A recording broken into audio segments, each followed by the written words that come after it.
ዲስክ መንሸራተት አለብኝ፣ ስፖርት ማቆም አለብኝ ወይ? ብዙ ባለሙያዎች እንዳቆም እየገፋፉኝ ነው የሚሉ ጥያቄዎች በጣም ተደጋግመው መጥተው ብዙ ጊዜ ስፖርቶቹን መረጡ። ስፖርቶች ስፔሲፊካሊ ጭምር የሚታዘዙ ስፖርቶችም አሉ።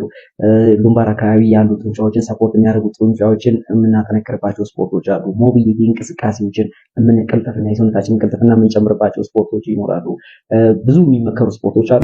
ናሽናል ላይብራሪ ኦፍ ሜዲሲን። በተጨማሪ ደግሞ ልናካትታቸው የሚገቡ ስፖርቶች ሎው ኢምፓክት ኤክሰርሳይዝ የሚባሉት እንደ ስዊሚንግ መዋኘት ሊሆን ይችላል። ወክ ማድረግ ከዚህ በፊት ተናግሬያለሁ። ኮር ስትሬንግዝኒንግ፣ ማኬንዚ ኤክሰርሳይዝስ እና ስትሬቺንጎችን በተለይ እኔ በስፖርት እየሰራው ማሳያችሁን ብትጨምሩበት በጣም ኢፌክቲቭ ናቸው። ከዛ ውጭ ደግሞ ምን አይነት ስፖርቶችን ማስወገድ አለብን? በተቃራኒ ሃይ ኢንቴንስ የሆኑትን በጣም ሄቪ ዌይትስ ትልልቅ ክብደቶችን ማንሳት ማቆም አለብን። ሃይሊ ኢንቴንስ የሆኑ ኤክሰርሳይሶች ስፕሪንት ማድረግ፣ መሮጥ ሊሆን ይችላል፣ መዝለል ሊሆን ይችላል። ኤሮቢክ አክቲቪቲዎቻችንም ትዊስቲንግ፣ ይሄ እንደዚህ ቡጊ ቡጊ ትዊስት ማድረግ፣ እንዲሁም ደግሞ ሲታፕ እና ክራንችስ።